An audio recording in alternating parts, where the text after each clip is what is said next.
The last cage the market was almost empty. Most of the buyers had already left. The auction was over. The cages stood open and silent except one. Only one cage still held a girl. She sat in the corner. Legs pulled to her chest. Her skin was pale. Her arms too thin. Her big dark eyes stared ahead without blinking. No one looked at her anymore. They had all seen her and moved on. Worthless. One alien had said, too weak. Another had added, no voice, no fight, no value. The auctioneer repeated every hour. The human walked in late. His boots clicked on the stone floor. Dust rose with each step. He looked around. But all the cages were empty. Sorry, auctions. Over, said the auctioneer, an old gray-scaled alien with yellow eyes. Nothing left to sell but that, he said, pointing to the last cage. She's broken, can't talk, doesn't listen, won't even beg for food. The human's eyes settled on the girl. She didn't react, didn't look up. She just sat there, like a forgotten doll. Something inside him tightened. Not pity, something deeper, something protective. The auctioneer laughed. You want? Her. Take her. I'll throw her in for free. But the human didn't smile. He walked closer to the cage. The girl still didn't move. He knelt in front of the bars. How long has she been in there? He asked. Too long, the alien shrugged. No one wants a slave who doesn't speak. Doesn't work, just stares at the wall. The human looked into her eyes. There was pain there. Yes, but something else, too. A flicker of life. Small, quiet, but still burning. I'll take her, the human said. Voice calm, the auctioneer blinked. You serious? She's mine now, the human said, pulling out his ID chip. Mark her as purchased. The alien waved a scanner lazily and opened the cage. The girl didn't run, didn't flinch. She simply looked up for the first time. Her eyes met the human's. No fear, no hope, just confusion. He held out a hand. Come, he said. She hesitated, then slowly reached for him. Her hand was cold and light as paper. They walked out together. Some aliens stared, some laughed. Look at that. Someone sneered. A human buying garbage. But the man didn't respond. At his ship, he sat her down and handed her water. She didn't drink right away. She only stared at the bottle like it was something strange. Safe now, he said. No one will hurt you here. She sipped the water carefully, then looked at him again. Still no words, still no smile. But her body relaxed, just a little. He gave her a blanket. She wrapped herself in it without being told. Then she lay down on the floor and closed her eyes. Not like she was sleeping, but like she was pretending to be invisible. He didn't disturb her. Instead, he watched the stars through the window. Why did I take her? He asked himself. He didn't know. Maybe it was the way she didn't beg. Maybe it was the way the others laughed at her. Or maybe it was something else. He looked back at her. She was still awake. Eyes half open under the blanket, watching him. Quietly, there was something behind those eyes. Something old, something hidden. But for now, she said nothing. And so the human sat in silence, and the girl lay in silence. Two strangers in the same quiet room. But maybe that was the beginning of something new, something no one at the auction could have guessed. Not even the man himself, the silent one the ship lifted off quietly. The girl didn't move from her corner. She sat on the cold floor, wrapped in the blanket the human had given her.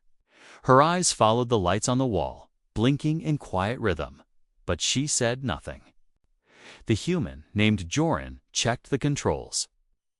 They were heading toward a quiet moon colony where he lived. He didn't ask her questions, didn't press her to speak, but he noticed her gaze. She was watching everything, silently, carefully. Joran brought her food: soft bread, a warm drink, a piece of fruit. He placed it in front of her and stepped back. She stared at it for a long time, then slowly picked it up and began to eat. Her hands trembled. as if expecting someone to slap them away. But no one did.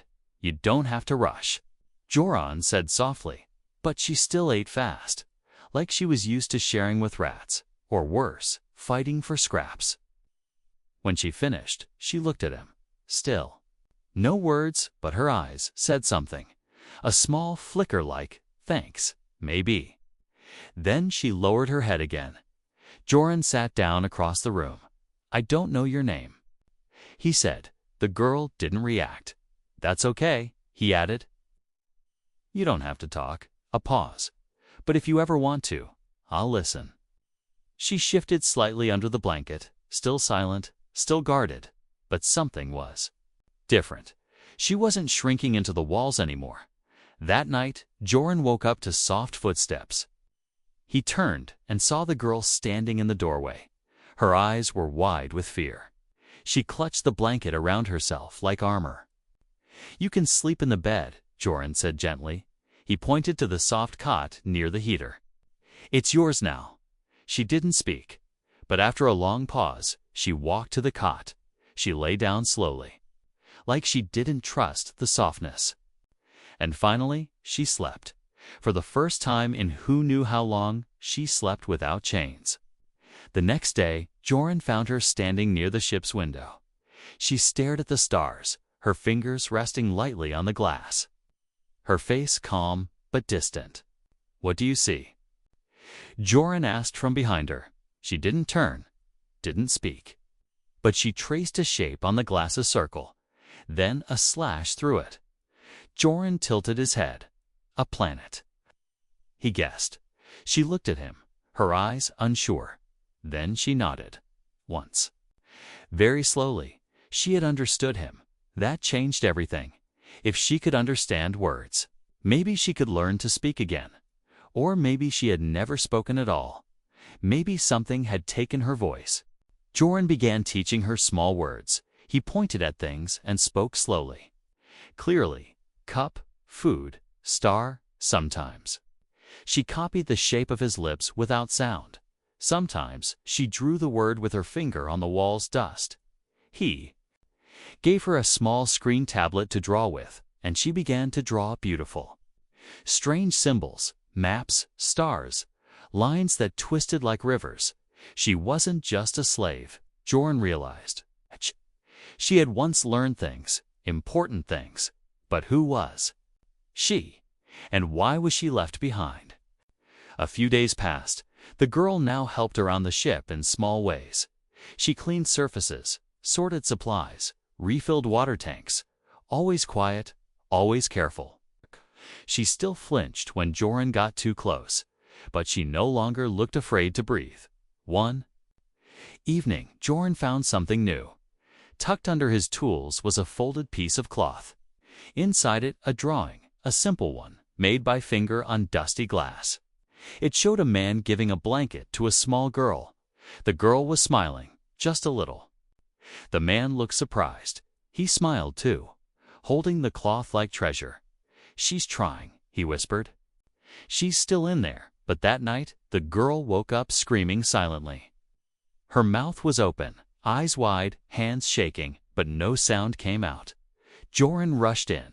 She curled up, covering her face. He didn't touch her, just sat beside her. It's okay, he whispered. No one will hurt you here. He stayed with her until her eyes closed again. Even then, her fists remained tight, like she was still fighting in her dreams. As Joran watched her sleep, one thought returned again and again. She had been left behind by everyone, but he would not leave her. Not now, not ever. Whatever her story was, whatever she had been before, he would find out, because the silent girl wasn't worthless, and he would prove it to the universe. More than a slave, the girl moved like a shadow. She never made noise, never got in the way. But Joran noticed her watching. She remembered everything he said. Every small action, every tiny lesson. She had no voice, but her mind was sharp, and that made Joran even more curious. Who had she been before the cage? What had been taken from her? One morning, Joran found her near the engine bay. The girl had taken apart a cleaning drone without breaking it. She laid out the parts in perfect rows, then put it back together, faster than most mechanics could. He blinked. "You did that?" She nodded once. He gave her another small bot, this time more complex. Again, she fixed it. "She's not just smart," Joran muttered. "She's trained." Later that night, he showed her an old datapad. "Do you know what this is?" She took it gently, wiped off the dust. Her fingers danced across the screen in seconds. The pad lit up, fully unlocked. Joran stared. That pad had been locked for years. Even he didn't know the passcodes anymore, but she did. "Where did you learn this?" he asked. She looked down, hesitant. Then, slowly, she pointed at herself. Then drew a symbol on the wall, a crest one Joran recognized from history books. It was the royal seal of the Zareth Dominion, an ancient alien empire long thought. "Dead? You're one of them?" he whispered.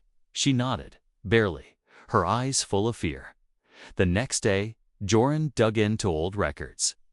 Stories about the Zareth royal family, how they vanished after a bloody civil war. Rumors, said the young princess had escaped, but no one ever found her. The crest she drew. It matched the lost bloodline. The silent girl was she, that lost child. Joran didn't ask her again. She clearly wasn't ready to talk. But the truth was now burning inside him. If anyone found out who she really was, they'd hunt her down, not to free Herb, to silence her forever. He made sure the ship's logs were encrypted. He wiped all recent records. He renamed the ship in the system the Silent Star. No one would trace her now, not Isley. That night, something strange happened. He caught her looking at a map on the tablet. She had drawn stars, moons, wormholes, but there was a red circle around a certain system one Joran had never visited. "What's this?" he asked. She didn't answer, but she handed him a small cube from her pocket. When activated, it showed a hologram flickering and damaged, but it showed a throne room and a small girl standing beside a silver-robed alien. Then screams. Guards turning. Blaster fire. The image froze, crackled, then faded. Joran looked at her. "You saw this?" he said. She nodded. "You were there." She nodded again, eyes watering. He took a deep breath. "That's why they threw you away." She looked down, hands shaking. "You weren't worthless," he said softly. "You were dangerous to them." The next morning, she left something beside his tools again.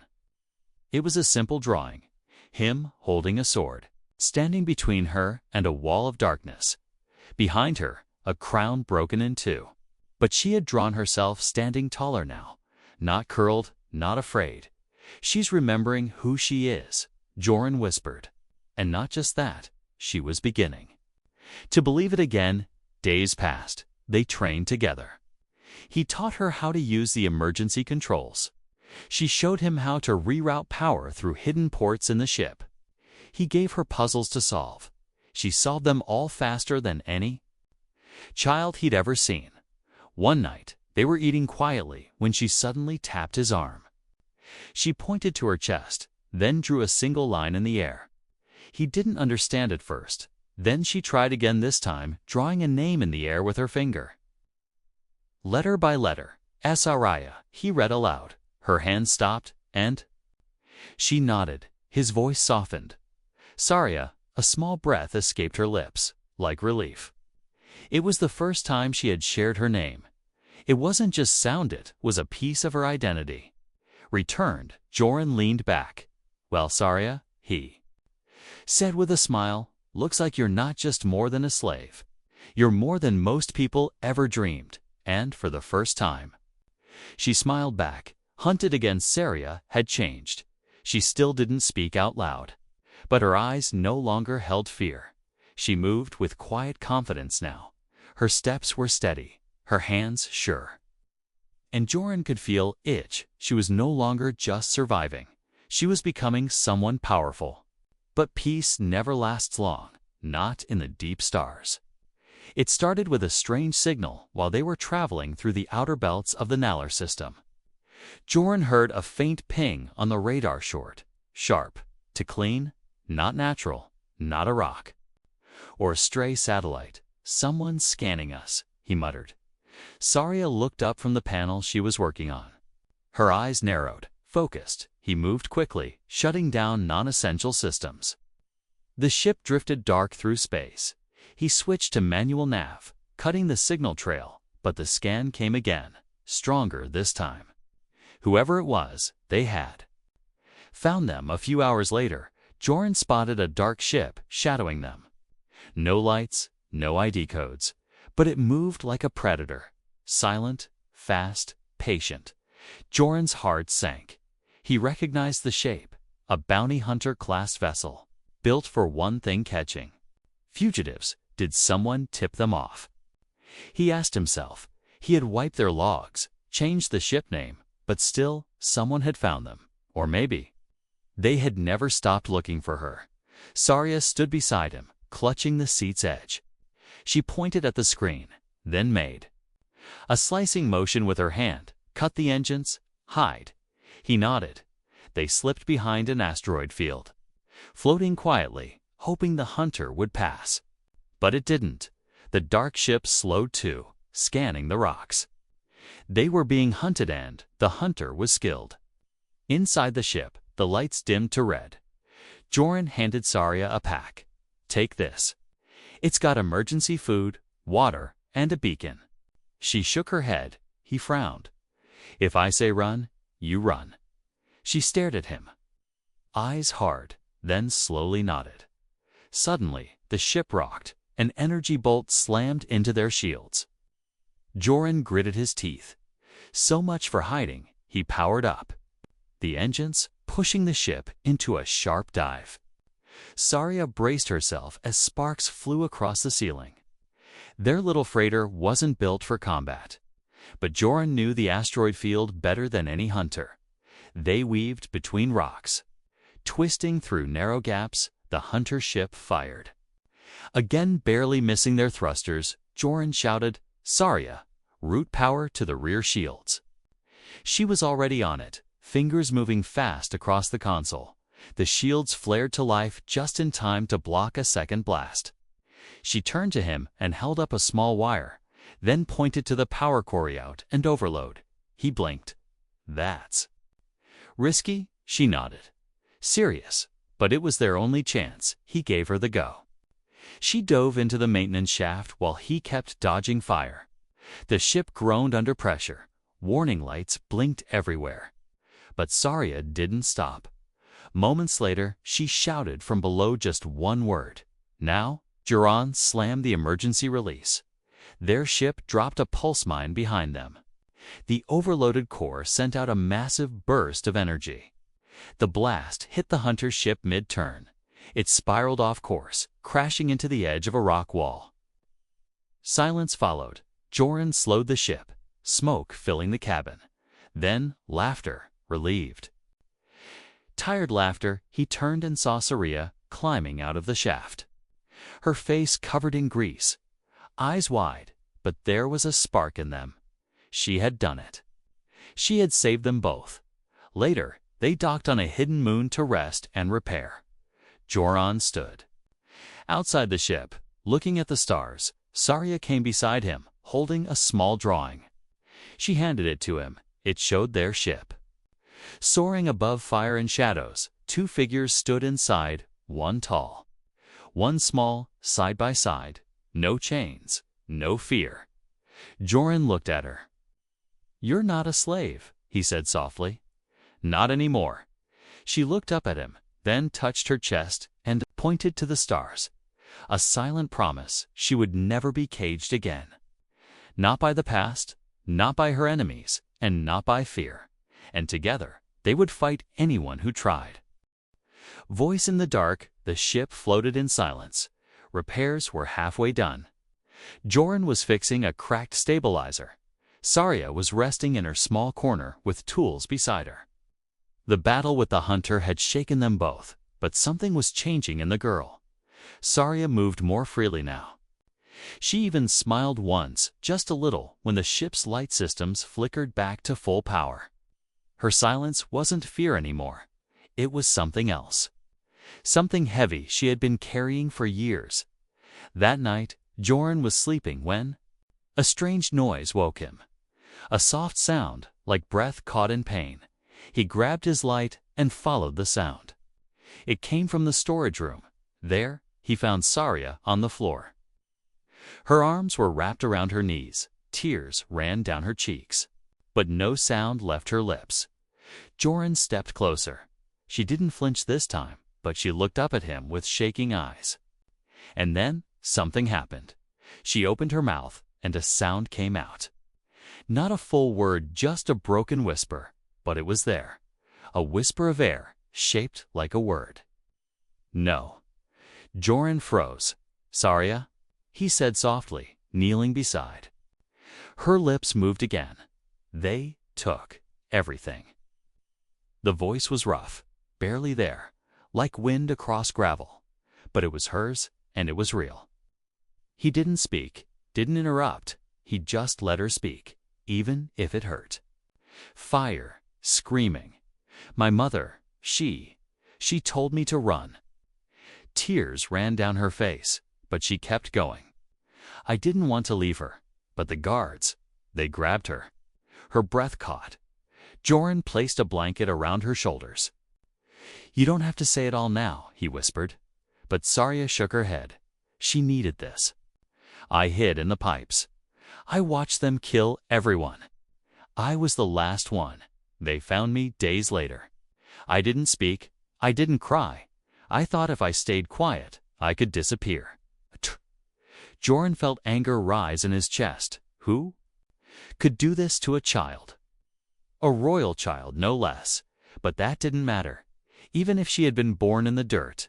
No one deserved this. Saria's voice cracked. But she looked at him now with open eyes. Not broken, but strong. I remember. Now, she said, clearer than before. I was the last heir, the last voice of my people. And I stayed silent too long. Joran knelt beside her. You're not silent anymore, he said. You're not alone either. She looked at him, then leaned her head on his shoulder. No more words came that night, but they didn't need them. The silence had been broken. Her voice had returned, and with it, a storm was coming the next day. Saria wrote something on the ship's data board, coordinates, a system deep in the veiled sector. Are you sure? Joran asked. She nodded. That's where they took the last of my people. Then she added, and the one who betrayed us, the one who sold her to the auctioneers. A name burned in her memory now. Someone powerful, someone still hunting. Her will go, Joran said. Without hesitation, he didn't care how dangerous it was. Saria had found her voice now. It was time to help her speak for those who couldn't. That evening, she stood at the bridge window, staring into the stars. She whispered again, "Thank you." Joran looked at her. For what? For hearing? Me when no one else would, she said. Then, after a long pause, she whispered, and for not calling me broken. He gave a soft smile. You were never broken, Saria. You were just waiting. She smiled too. But her eyes were sharper now. There was no more fear in her stance, only purpose. The next step would be dangerous. But Joran knew this girl, who had once lived in a cage. She would never be in chains again, because the voice in the dark had returned.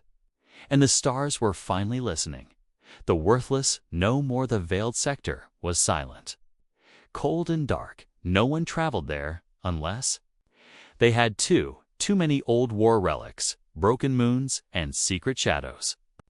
But Saria had chosen this path, and Joran followed. Not because he had to, but because he believed in her. They arrived near a dead moon. Its surface was cracked. Hollowed out, underneath was something hidden. Saria pointed to the signal-in. Old beacon pulsing faintly in the black. This is where the last loyalists were kept. She said, her voice stronger now. Joran looked at her. You're sure it's not a trap? She nodded. It is. But we go anyway. He didn't argue. She was no longer the quiet girl from the cage. She stood taller now, eyes sharp, shoulders squared. She had remembered who she was, inside the base. Everything was cold metal and stale air. Long corridors, filled with dust and silence. But Saria moved like she knew the way. She remembered the floors, the turns, and the door at the end still sealed after all these years. She reached out and placed her hand on the scanner. It buzzed once, then opened. The chamber inside was dark, but lights flickered to life as they stepped in. Inside were stasis pods, 10 of them still humming. Still active, they're alive. Joran said, stunned. Saria stepped closer. Tears welled in her eyes. These were my mother's guards. And her most trusted, she activated the terminal, fingers flying over the interface. Her hands didn't shake. Her mind was clear. This was her purpose now, to bring them back. But before the final unlock command could be entered, the alarms went off. Joran spun around. Saria, we've been found. She nodded calmly. I know. A new voice echoed from the hallway. Cold, smooth, full of poison. Well, well. The mute little girl found her way home. A tall alien stepped into view, dressed in black armor, eyes glowing blue. Saria's breath caught, but not in fear. Commander Viarin, she said, her voice steady. The man sneered. I should have made sure you were dead. Joran stepped in front of her. You won't touch her. Viarin smiled. You're just a human. Stay out of royal matters. She's not your royalty anymore. Joran growled. She's free. Viarin raised his weapon. Saria stepped forward. No, she said. I'll face him. Joran looked at her, alarmed, but she shook her head. This is mine to end. The duel was silent at first. Viarin moved fast, but Saria was faster. She didn't need strength. She used speed, memory, and precision. Every step, every turn she had trained for this long ago. When she was still a child of the palace, before the betrayal, before the silence. Viarin struck hard. She dodged. He lunged. She countered. And when he tried to knock her down, she did something unexpected. She used her voice. Stop. She shouted. The word echoed through the metal halls like thunder, and Viarin froze. Not from the word, but from what it meant. She had power again. She was no longer a shadow. She was a storm. Then she disarmed him. He hit the ground, gasping. She stood over him. I'm not worthless, she said. You made me believe that once. But not anymore. Viarin spat blood. You'll never win. Saria turned away. I already did. She pressed the lock, sealed the door, and left him in the dark, back at the chamber. Joran helped her activate the pods, one by one. The loyal guards woke, groggy, confused, but when they saw her, they knelt. Saria, princess. You're alive, one whispered. She nodded. I was lost, she said, but now I've returned. They bowed, lower. You are the last light of our line. Another said, no, she replied. I'm not the last. She looked at Joran. I'm the first of something new. Joran smiled.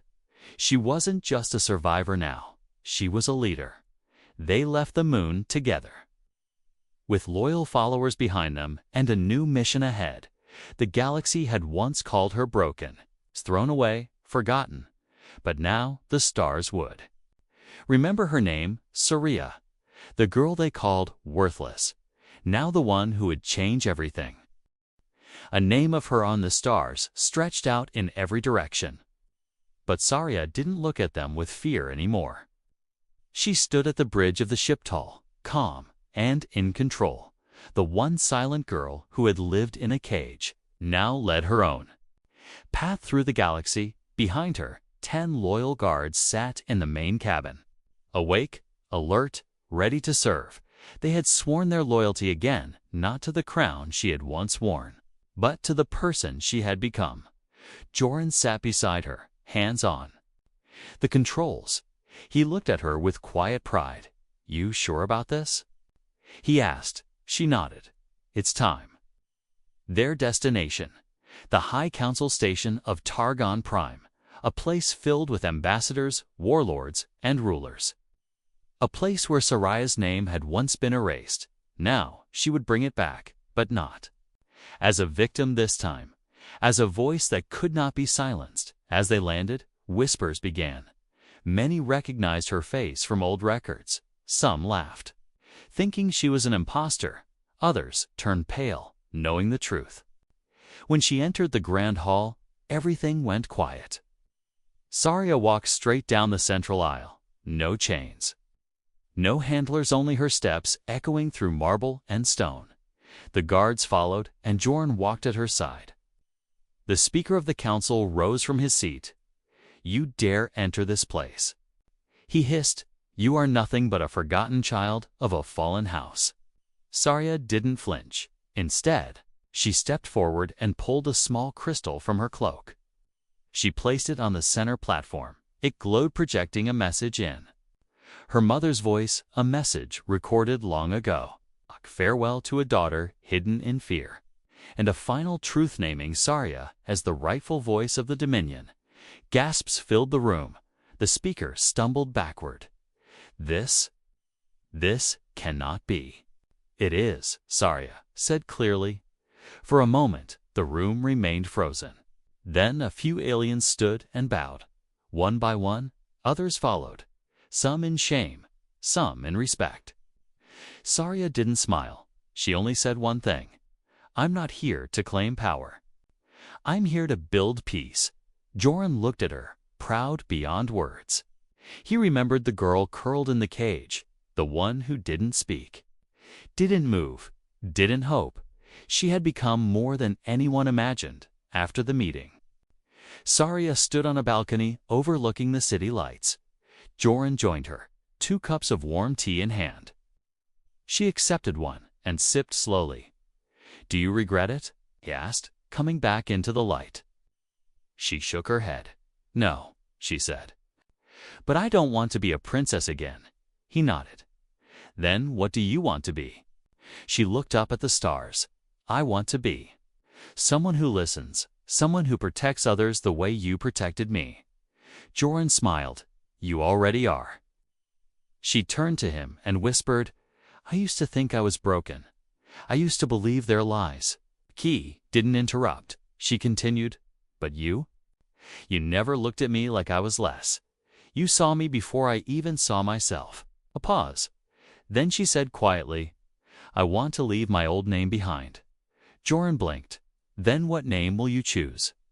She looked at him, then smiled a real smile, full of life. My name is Saria Vox. Vox? He asked. It means voice, she said. The voice they couldn't silence. He raised his cup to Saria Vox.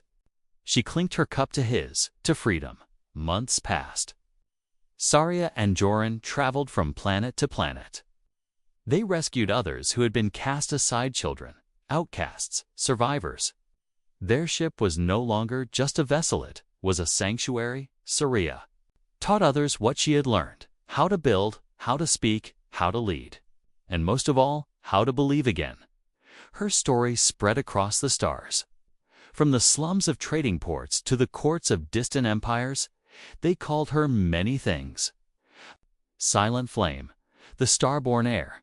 The voice returned, but to the ones she saved, she was something else. She was hope. And always at her side was the human who had chosen her when no one else would. The man who gave her his last food. The one who had listened when she had no words. Her first friend, her family. Together, they proved something powerful. That even the forgotten can rise, even the worthless can lead, and even the voiceless can change the galaxy. The end.